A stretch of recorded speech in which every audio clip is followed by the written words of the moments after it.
kita lihat ada transisi orang-orang yang bertahun-tahun sudah mendapatkan bansos, kemudian diwisuda, dilantik, graduasi, lulus, diwisuda supaya mereka dapat bansos lagi.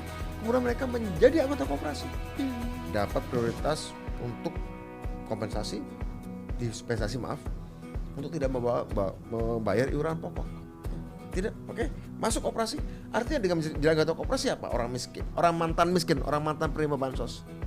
Artinya kan dia sudah bisa mendapatkan sisa hasil usaha koperasi. Kalau koperasinya dagangnya laku gitu ya, maka harus dibeli dari situ ya. Stand by. On the record. Halo Sobat Antara, ketemu lagi dengan saya Suwanti di podcast Antara on the record. Di episode kali ini kita akan ngobrol mengenai upaya pemerintah untuk mengentaskan kemiskinan, pastinya dengan pihak yang betul-betul paham terkait dengan isu ini. Langsung saja kita sambut narasumber kita kali ini, ada Mas Budiman Sujatmiko selaku Kepala Badan Percepatan Pengentasan Kemiskinan atau BPTASKIN. Halo Mas Budiman, apa kabar? Halo Mbak Suwanti, baik-baik kabar. Baik ya, dan terima kasih ini sudah berkenan mampir di podcast Antara. Terima kasih, udah diundang kemarin. Pastinya untuk kita ngobrolin Mas Bud mengenai pengentasan kemiskinan. Iya. Ini kan isu yang begitu berat gitu ya kayaknya, tapi memang harus kita bicarakan, harus kita upayakan pengentasan kemiskinan ini. Kalau kita bicara BPTASKIN, kita kayaknya harus kenalan dulu kali ya sama BPTASKIN. Ini kan badan yang memang dibentuk sama Presiden Prabowo Subianto. Betul. Ketika awal pelantikan ya, sudah mulai dibentuk ya di 2024. Di Oktober 2024. Oke, Oktober 2024. Perpresnya keluar November 2024. Oke, artinya udah berjalan 1 tahun lebih lah ya. 1 tahun lebih sampai sekarang. Pastinya ada hal yang bisa di-share nih mengenai upaya untuk pengentasan kemiskinan. Tapi sebelum itu saya mau kenalan dulu. Ini sebetulnya badan yang seperti apa, tugasnya ngapain, terus nanti program-programnya juga seperti apa sih? Oke, makasih Mbak Suwanti. Kita selama ini menganggap nih kemiskinan itu hanya sekedar orang kurang uang cash. Ternyata makanya tidak. Ada BLT, ya, uang cash. Atau orang kekurangan kebutuhan bahan pokok mendesak, maka adanya bansos kemacamnya. Padahal miskin itu bukan sekedar kurang uang cash, tapi juga kurang aset, yaitu sesuatu yang bisa dimiliki secara pribadi, entah rumah, entah tanah, mungkin motor, mungkin mobil, sesuatu yang bisa dimiliki pribadi. Dan kekurangan akses, sesuatu yang tidak dimiliki secara pribadi, tapi bisa dimanfaatkan oleh banyak orang. Akses, kurang pendidikan, kurang akses pada infrastruktur jalan yang mulus, kurang kepada teknologi, kurang pada ilmu pengetahuan, kurang network, kurang pasar. Itu kan sesuatu yang bisa dimanfaatkan bersama-sama. Akses, kalau aset sesuatu yang bisa dimiliki secara pribadi. Nah, kurang aset dan kurang akses ini kalau nggak dibenahi ya uang yang didapat ya akan licin, keluar lagi kayak bocor aja. Habis itu konsumsi. Dia tidak pernah uang yang diterima itu tidak pernah dimanfaatkan untuk bisa mendapatkan aset pribadi yang memadai seperti itu tanah, seperti rumah. Uang yang ada juga tidak bisa dipakai untuk membuka akses pada pengetahuan, pada internet, ya, pada teknologi, ya. Padahal akses ini akan membuat orang itu terus berkembang. Ya, meningkatkan taraf hidupnya ya. Nah, kalau sekedar uang tunai saja tanpa aset dan akses, maka ratusan triliun uang tunai tiap tahun tidak akan kemana-mana. Kira-kira gitu. Lalu apa yang dilakukan sama BPTASKIN sebetulnya Mas Budiman? Karena kan ini adalah satu badan begitu ya. Koordinasikah untuk menjalankan program-programnya atau juga bersinergi sama program yang sekarang ada program prioritas gitu ya dari pemerintahan Presiden. Itu seperti apa nih yang dilakukan? Nah, menarik. Pertanyaannya gini. Apakah benar pemerintah tidak punya selama ini kementerian tidak ada yang ngurusi soal aset dan akses? Ada. Kementerian ATR BPN berbicara soal aset tentang tanah. Kementerian Pekerjaan Umum berbicara soal akses kepada jalan raya misalnya, infrastruktur. Kementerian Pendidikan berbicara tentang asas pendidikan. Oh, kemudian kami berpikir, oh masalahnya itulah yang kemudian ditekan oleh Pak Presiden pada kami di dalam Perpres 163 tahun 2024, yaitu tugas BP Taskin membuat uang tunai diterima rakyat ketika sudah terkumpul dan rakyat sudah tidak lagi jatuh miskin, tidak lagi kelaparan, tidak terancam nyawanya karena kelaparan, tidak terancam penghidupannya karena kehilangan pekerjaan. Setelah terkumpul, yuk dibuat rakyat ini bisa dengan uang yang ada bukan sekedar dikonsumsi menjadi telur, menjadi makanan yang habis sehari itu, tapi bisa nggak dipakai untuk mendapatkan aset, bisa nggak dipakai untuk mendapatkan akses kesehatan, pasar segala macam, kan begitu. Rupa-rupanya selama ini antara yang ngasih uang tunai dan ngasih aset dan ngasih akses itu kurang koordinasi. Jadi terpisah-pisah gitu ya. Nah, BP Taskin tugasnya satu, pertama menyusun rencana induk. Bagaimana hubungan antara aset, uang tunai, aset dan akses. Oke, hubungannya bagaimana? Hubungannya bagaimana agar ini bisa menjadi kesini, bisa. Masyarakat yang nerima uang selama ini, yang mungkin sebagian selama ini dipakai untuk ngasih makan anaknya tiap pagi sebelum sekolah, sekarang pemerintah dengan makan bergizi gratis mengatakan, udah kamu nggak usah ngasih makan anakmu karena negara sudah menyediakan. Artinya kamu bisa simpen dong bansos yang kamu terima atau BLT yang kamu terima, bukan lagi untuk beli telur atau kangkung untuk sarapan anakmu karena anakmu sarapannya sudah diurus negara. Oke. Uang selama ini barangkali untuk beli apa? Untuk beli baju, seragam. Ini ada sekolah rakyat. Seragam, baju, segala macam sudah diurus negara. Jadi uangmu nggak usah pakai beli buku dan baju. Seperti itu. Nah, komunikasi antar kementerian dan program-program Pak Prabowo ini yang coba kita jahit dalam rencana induk. Kita susun dalam rencana induk dan kemudian dalam pelaksanaan kita koordinasi dengan kementerian lembaga yang lain. Kira-kira begitu. Oke, jadi BP Taskin menjalin komunikasi dari satu bukan lembaga, mengeksekusinya, menjalin dan mengkoordinasikan untuk saling berbicara satu sama lain. Untuk bisa ngobrol supaya kegiatan upaya pengentasan kemiskinan tadi berjalan secara bareng-bareng gitu kali. Betul, ya, secara sebagai sebuah orkestrasi. Jadi ada ekosistem yang berjalan di situ, Mas Budi. Betul. Terus kalau bicara mengenai angka kemiskinan, BPS juga kan merilis bahwa di 2025 begitu ya, angkanya ini menurun ke, saya harus lihat catatan dulu, ke 8,25%. Iya, betul. Atau sebanyak 23,36 juta orang per September 2025 gitu ya. Mas Budi, ekstrimnya 0,85. 0,85, saya harus tambahkan itu. 0,85 kemiskinan ekstrim berarti gitu sekitar ya. 2,3 juta? 2,3 juta, oke. Juta. Kemudian kalau kita bicara mengenai, tadi Mas Budiman juga sudah sempat di awal nih udah menggebu-gebu banget bilang bahwa bansos ini sebetulnya bukan upaya yang jangka panjang lah istilahnya, kita bisa bicara seperti itu. Ini adalah jangka pendek tapi terus sementara juga gitu, tapi terus sementara tapi terus menerus. Sementara tapi terus menerus. Nah, ini kan juga menjadi kekhawatiran dari publik gitu ya, bahwa bansos memang bukan cara dan solusi begitu untuk mengentaskan kemiskinan. Ya aspirin saja dia. Aspirin saja, obat painkiller aja, pereda nyeri sesaat aja, gitu ya. pereda nyeri aja. Oke. Kemudian kalau dari bicara soal akarnya kemiskinan tadi, kita harus mungkin membahas ke situ ya, karena ini upaya pengentasan kemiskinan dengan target di 2026 angkanya bakal turun lagi ke 6,5 sampai 7,5%, betul ya, dan kemiskinan ekstrimnya 0%. Yang 0,85% harus jadi 0%. Atau setidaknya 0. Ya, mendekati 0 ya. 0,000 berapa satu. Dengan target ini kan target yang terlihatnya cukup ambisius, bisa dibilang begitu. 2,3 juta ya. Sebenarnya kalau Mbak Suwanti mencermati,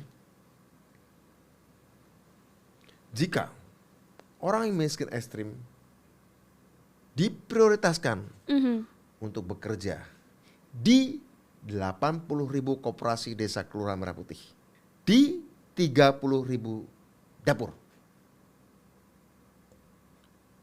itu sudah duanya antara koperasi desa kelurahan Merah Putih 80.000 dan 30.000 dapur, itu hampir itu 5 juta. 5 juta orang. 80.000 koperasi dan 30.000 dapur. Artinya jika yang desil 1 miskin ekstrim itu menjadi prioritas untuk bekerja di dapur dan di koperasi, melampaui. Artinya yang kita bicarakan dengan BGN, yang kita bicarakan dengan Koperasi Desa Kelurahan Merah Putih adalah menjadikan yang miskin ekstrim ditingkatkan skillsnya untuk masak di dapur, untuk ngupas telur, nyuci piring, menjadi resepsionis di Koperasi Desa Kelurahan Merah Putih Mart, seperti itu. Kemudian ngangkut barang segala macam. Sebenarnya doable, bisa dikerjakan. Asal yang desil 1 menjadi prioritas untuk bekerja di koperasi. 80.000 koperasi dan 30.000 dapur. Selesai. Itu arti yang saya maksud dengan antar kementerian, data dari Kementerian Sosial yang terentaskan, itu sudah dilakukan. Kami pernah dengan Menteri Koperasi Bapak Ferry Juliantono dan Menteri Sosial Gus Ipul, Pak Saifullah Yusuf ke Purworejo, ke Pandeglang, ke Serang waktu itu dengan Menteri Desa juga.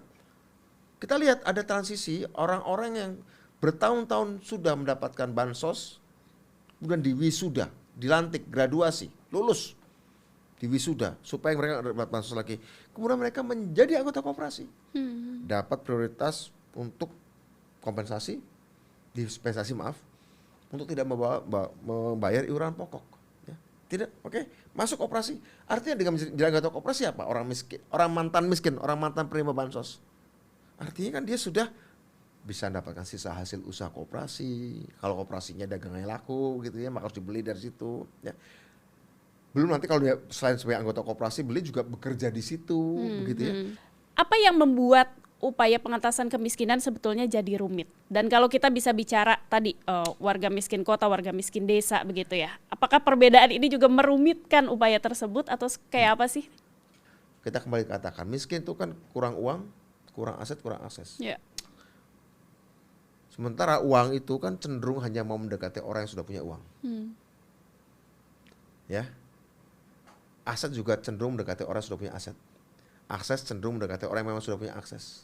Ya kan? Jadi bertambah terus ke sana ya? Ya itu kalau bahasa sederhananya gitu yang makin kaya, kaya makin kaya, miskin makin miskin. Kan gitu. Gara-gara uang cenderung datang pada orang yang sudah punya uang, aset cenderung datang pada orang yang sudah punya aset.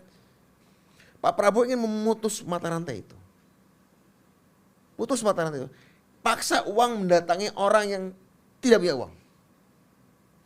Bukan cuma Pak Prabowo, Pak Jokowi, Pak SBY sebelumnya juga sudah melakukan dalam bentuk BLT. BLT adalah memaksa sebagian kecil uang, lumayan juga sih, ada untuk subsidi, ada sampai 500 triliun ya, memaksa uang untuk datang pada orang yang tidak punya uang. Reforma agraria, memaksa aset datang ke orang yang tidak punya aset, yaitu tanah. Program 3 juta rumah yang dicanangkan oleh Pak Prabowo, memaksa aset rumah datang ke orang yang tidak punya aset rumah, memaksa tuh. Akses sekolah rakyat, memaksa pendidikan datang ke orang yang tidak punya akses pendidikan, itulah sekolah rakyat. Jadi semuanya sudah tertulis dalam buku, semuanya sudah tertulis dalam dokumen, semuanya sudah dijalankan oleh kementerian-kementerian. Pak Prabowo memberikan arahan.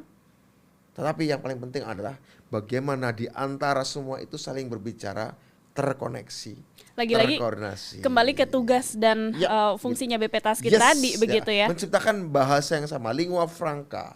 Tapi kalau kita dari tadi bicara mengenai warga atau masyarakat miskin begitu ya, angka kemiskinan. Kemudian juga yang agak protes gitu ya adalah warga kelas menengah, masyarakat kelas menengah, karena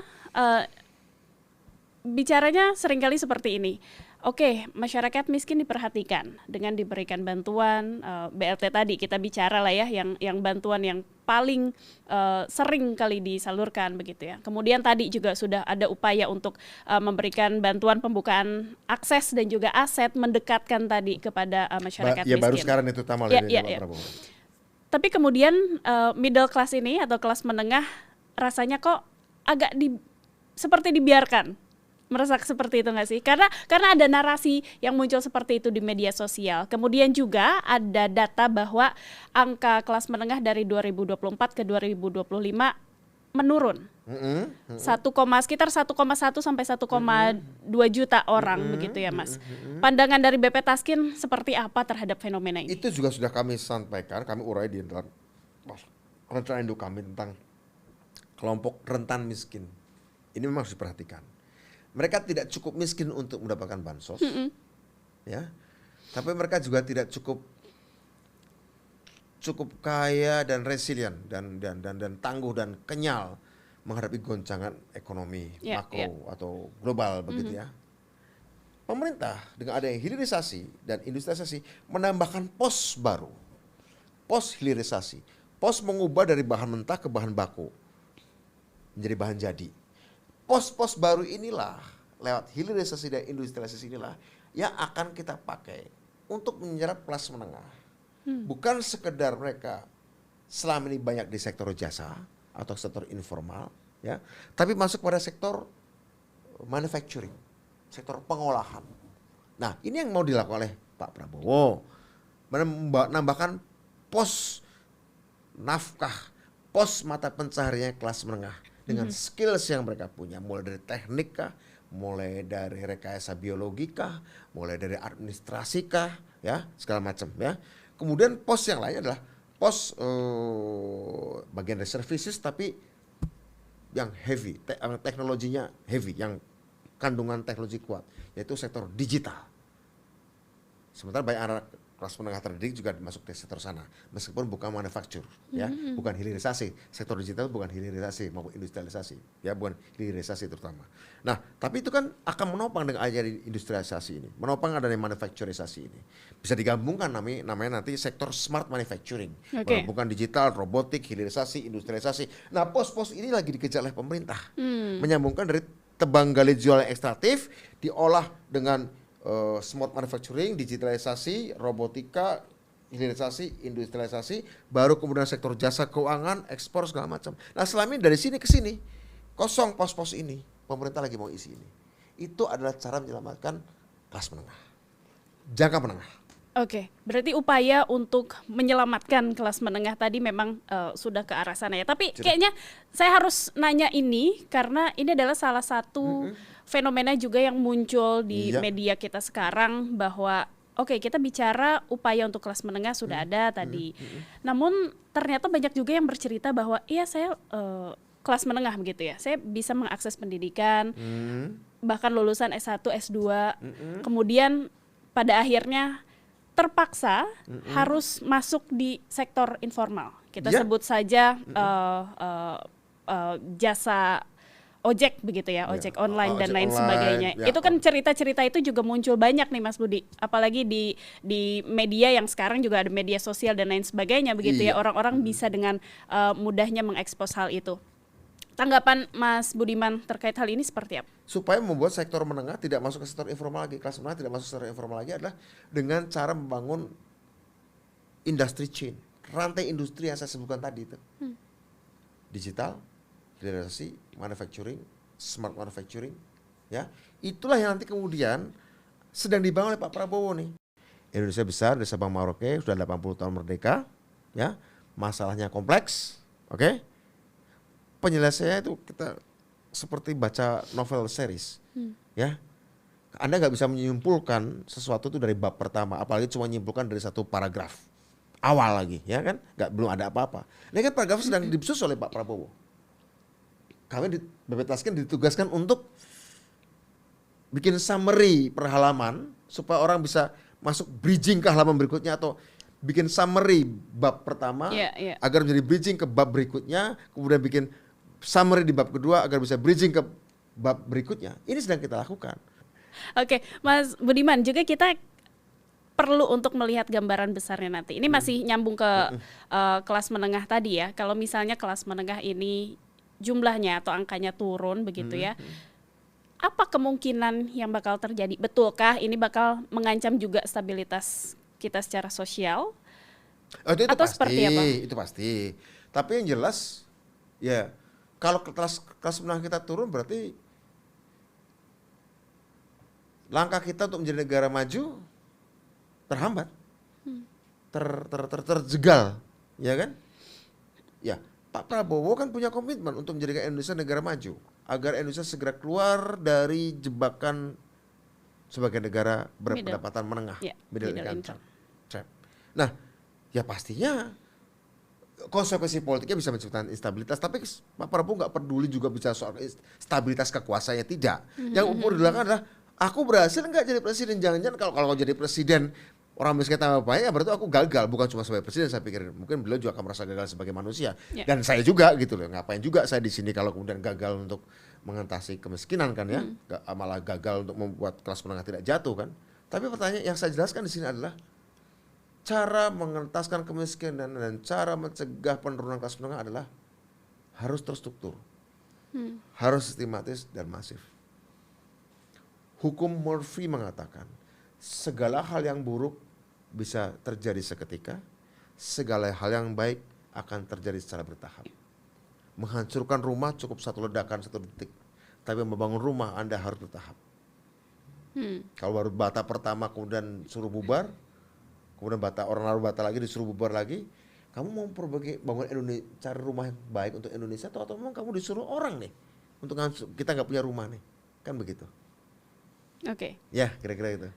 Jadi saya tangkap poinnya adalah bahwa upaya untuk mengentaskan kemiskinan memang tadi harus jalannya bareng-bareng gitu ya, dari berbagai sektor. Syaratnya satu, tidak korup. Oh, itu juga penting, pastinya. Karena gini, semua omongan saya ini bisa diucapkan oleh siapapun. Semua omongan saya ini, talk is cheap, termasuk omongan saya ini murah.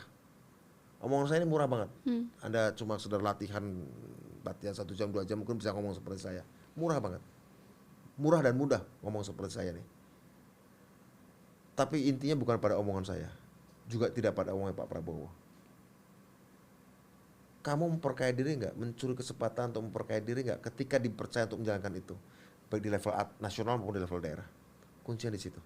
Makanya Pak Prabowo saat bersamaan bukan cuma bicara soal secara struktural merombak sistem ekonomi agar lebih berkeadilan, tapi juga tadi kesimpulan yang tadi saya katakan, ketika orang miskin itu juga karena kurang aset dan kurang akses, dan kurangnya akses dan kurang aset itu dikarenakan ada segelintir orang yang terlalu banyak akses dan aset. Pak Prabowo mengatakan, itu kamu udah pakai itu secara ilegal, kembalikan ke negara. Kan Pak Prabowo melakukan itu juga. 300 triliun lebih diselamatkan, dipakai untuk apa? Untuk memberikan orang miskin akses pada makanan bergizi gratis. Misalnya seperti itu. Jadi semuanya saling nyambung. Itulah berpikir sistematik. Itulah berpikir desain.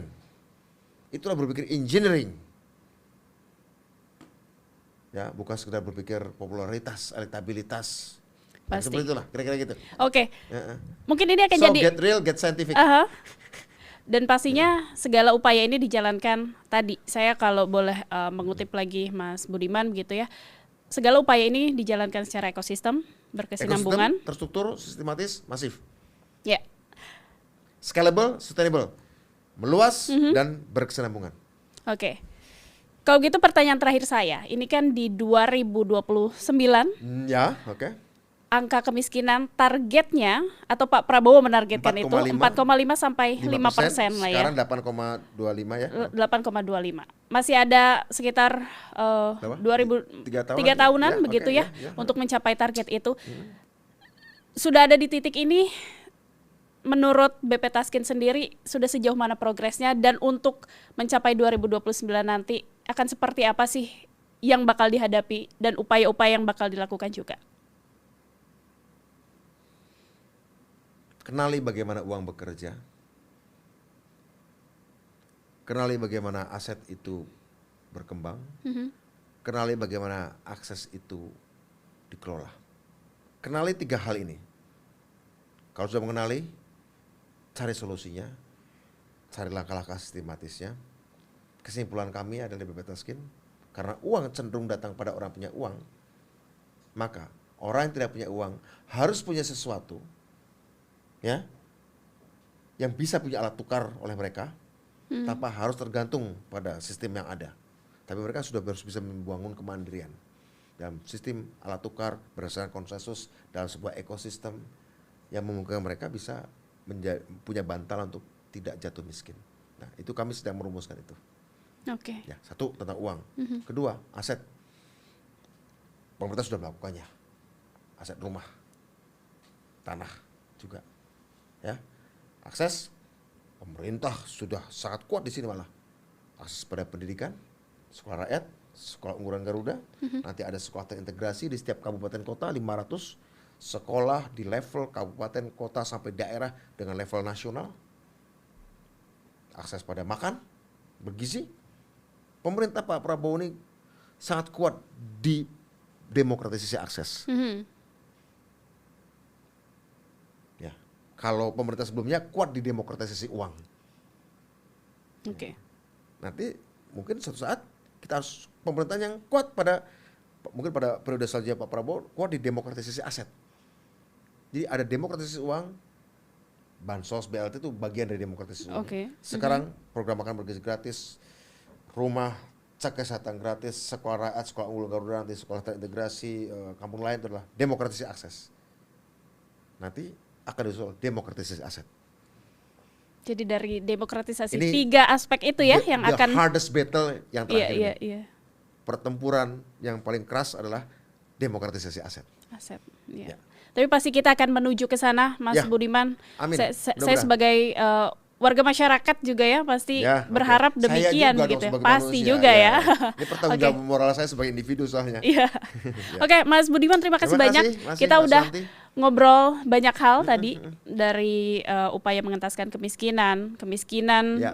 kemudian kemiskinan ekstrim juga sampai tadi bicara soal kelas menengah begitu ya. Ya, betul. Masyarakat mengharapkan program-program pemerintah juga bisa berjalan dengan baik dan lancar Betul. supaya bisa menuju target yang ingin dicapai tadi, Amin. menurunkan angka Amin. kemiskinan tadi. Mudah-mudahan. Terima kasih banyak Insya sekali Allah. lagi.